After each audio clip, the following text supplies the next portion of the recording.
Assalomu alaykum do'stlar. Bugun mana ikkinchi vlog videoni ham boshlab oldim. Hop. To'g'risini aytsam, bu vlog videoni kadrlarini ertalab, ya'ni 4:30 da tongda olmoqchi edim, lekin uxlab qolman. To'g'risi har doim ham hamma ish bittada, ya'ni rejalarimizdek bo'lavermaydi, lekin biz hech qachon o'sha harakatdan to'xtamasligimiz kerak va o'sha yo'limizda davom etaverishimiz kerak va o'tgan videoda birinchi vlog videomda aytib o'tganimdek, bugun hayotimdagi o'sha maqsadlarim yo'lidagi tasdiq va ishoralar haqida gaplashamiz. Keyin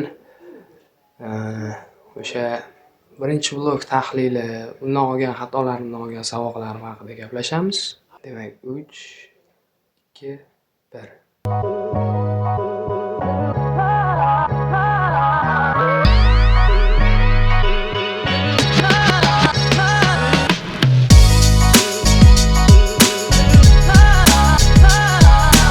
Demak, hozir uydan chiqdim.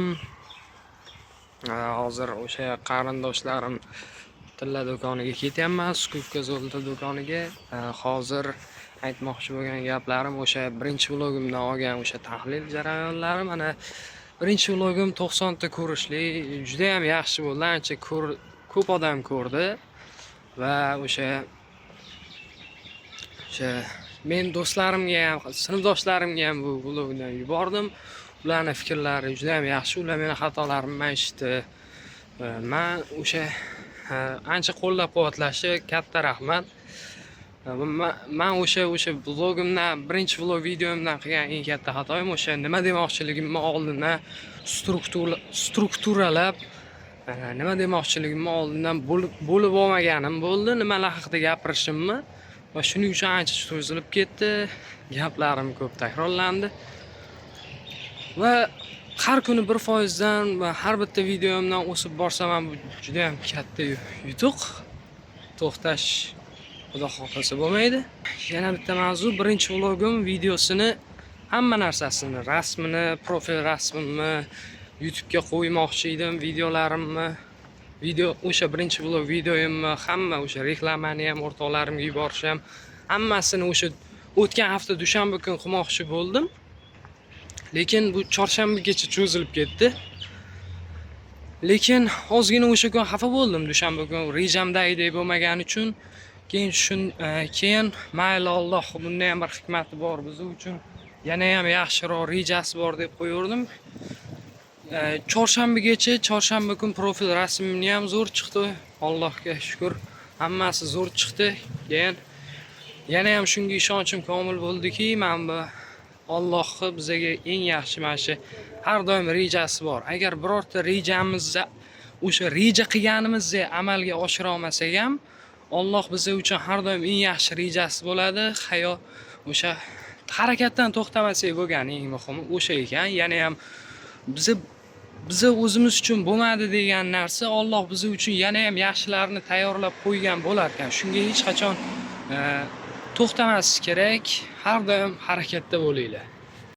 Demak do'stlar, hozir tilla do'konidan ham chiqdim. Ko'rib turganlaringizdek kech bo'lib qoldi. Soat 20:15 bo'libdi. Nimaga tilla do'koniga, qarindoshlarim tilla do'koniga boryapti deb o'ylayotgandirsizlar. Bu juda ham chuqur mavzu. Keyingi videolarda keyinroq bu mavzuga yana to'xtalamiz, xudo xolasa. Hozir men o'tgan videoda aytib qo'yganimdek, hayotimda bo'layotgan tasdiq, har xil ishoralar haqida gapirmoqchiman. Demak, birinchisi, o'zi hayotimda bunaqa ishora va tasdiqlar juda ham ko'p bo'layapti. Lekin men sizlarga hozir mana shu ichidagi ikkitasini aytib bermoqchiman, eng muhimlari yaqinda bo'lgan. Birinchisi mana shu, bilasizlar, maktabda o'qiyman. Birinchi vlog videoda ham aytgandim, 10-sinfda o'sha tanaffus payti bitta sinfdoshim, hozir muallifini eslolmayapman, Hayot yiqilgan joyingdan boshlanadi degan kitobni yutib olgan ekan, qanaqadir maktabdagi tanlovdan. O'sha kitobni ko'rib qoldim. Men o'z kitoblarga qiziqqanim uchun o'sha kitobni oldim, bir ozginaga olib turdim. bir ochib, bir varoqlab ko'rib o'tirsam, bitta jumlaga ko'zim tushib qoldi. Bu jumlani men oldinroq his qilib, ancha tushunib, bir ichimdan sezib kelayotgandim. Jumlani o'qib yanayam mana shu Alloh meni to'g'ri yo'lda olib borayotganiga yanayam ishondim desam bo'ladi. U jumla mana shu qachonki siz biror nimani chin dildan xohlasangiz, butun dunyo sizni o'sha xohlayotgan narsa, masalan, maqsadlaringizga yetishtirishga yana harakatga kelar ekan. Xuddi siz bilan qo'shilib harakatlanayotgandek bo'lar ekan. Men bu gapni to'g'risi o'sha his qilayotganimda, men bu hayotimda har bitta narsa xuddi meni maqsadlarimga itarayotgandek, Alloh shuni xohlayotgandek bo'layotgandi. O'shani his qilib yurganimda, bu yozilgani yoki qayerdadir eshitganim, o'qiganim haqida umuman o'ylamadim. Prosta yuragimdagi, ichimdagi bo'layotgan gaplardi. Keyin xuddi shuni Alloh menga mana shu kitobda tasdig'ini, to'g'ri yo'ldaligimni yana bir bor ko'rsatib qo'ydi desam noto'g'ri bo'lmaydi. Xuddi bu jumla mana bu Al-Kimyogar kitobining ham bosh sahifasiga yozilgan ekan.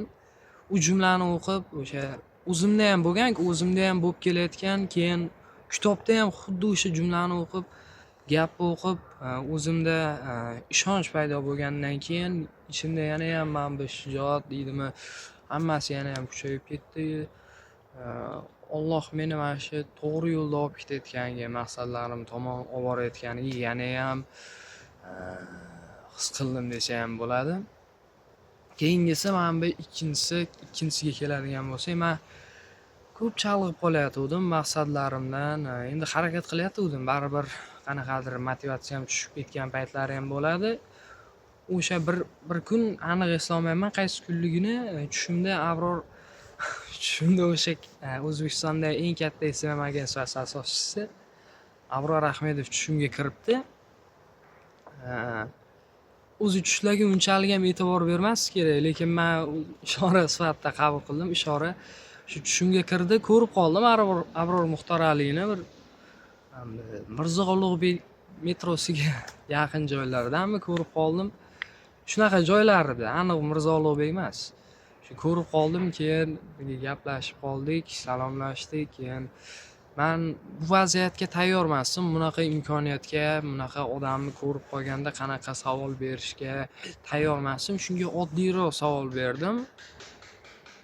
Qanaqa savolligi mayli, unchalik ham muhim emas, lekin oddiy savol edi. Unchalik ham meni qiynab kelayotgan savollardan emasdi.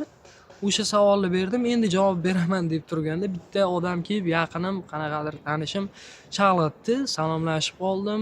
U bilan chalg'ib qoldim. Bu yoqda Abror Ahmedov shoshyapman deb turibdi. Keyin yana qaytganimdan keyin endi javob berishdaman deganimda u uyg'onib ketdim-da. Xuddi bu keyin tushundim, bu hayotimda chalg'ituvchi omillar meni mana shu xuddi savol berdim-ku, o'sha maqsadim uni eshitishdan ko'ra, o'sha maqsadlarimga intilishdan ko'ra bu yoqda chalg'ib qolayotganimni belgisi, xuddi bir ishora sifatida belgisidek bo'ldi. Keyin bir hayotimga qarasam, rostdan ham ancha chalg'ituvchi omillar ko'payib ketgan. Keyin shuni tushundim. Keyin yana bitta olgan sabog'im, bunday katta imkoniyat kelganda har doim qo'ldan chiqarib olmaslik uchun odam o'zini tayyorlab borish kerak ekan. Shuni o'rgandim. Keyin chalg'ituvchi omillardan sekin chetroqqa surishni boshladim. Yana ham harakat qilishni boshladim. Maqsadimga motivatsiyam ham qandaydir ko'tarilib ketgandek bo'ldi o'sha tush ko'rganimdan keyin. Shu hozircha shu, agar siz ham mana shu hayotingizda maqsad qo'ygan bo'lsangiz yoki biror narsaga erishishni xohlasangiz, Alloh sizga ham mana shunaqa kimdir uchun aytayotgan gaplarim kichkinadir yoki umuman e'tibor ham bermas hayotida. Lekin agar siz ham mana shu erishmoqchi bo'lgan narsangizga harakat qilib ketayotgan bo'lsangiz, bunaqa yo'lingizda chiqib qoladigan kichik mayda narsalar ham sizni mana shu Alloh sizni mana shu maqsadlaringizga qanaqadir tasdiq yoki ishora berayotgandek bo'lar ekan. Buni his qilgan odam yana ham mana shu yo'lida yurishga shijoati ortadi. To'g'ri yo'lda yurganiga yana ham ishonchi ancha ortib ketar ekan. Shu siz ham bir hayotingizga bir nazar tashlab ko'ring. Mana bu kichkina narsalar ham balki mana shu siz uchun mana xuddi harakat qilib turgandaydir, bo'ysundirilgandaydir. Bir hayotingizga bir e'tibor berib ko'ring. Shu bugungi video shu edi.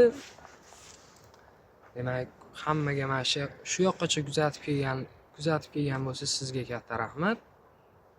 Agar bu videoni siz ham qiziqarli deb topgan bo'lsangiz, like bosib qo'ying. Obuna bo'lib qo'ysangiz, mana shu maqsadlarimga erishadigan yo'lda birga chiqqan bo'lasiz. Siz ham ancha narsa o'rganasiz, men ham ancha narsa o'rganaman. Komment yozib qo'ysangiz yana ham xursand bo'lardim, chunki bemalol yozing, savol bo'lsa yoki biror bir gapingiz bo'lsa bemalol murojaat qilishingiz mumkin. Men inshaalloh albatta javob beraman. Bir-birimizga shunaqa qilib yordam bersak ham bo'ladi. Demak, hammalarga xayr, rahmat.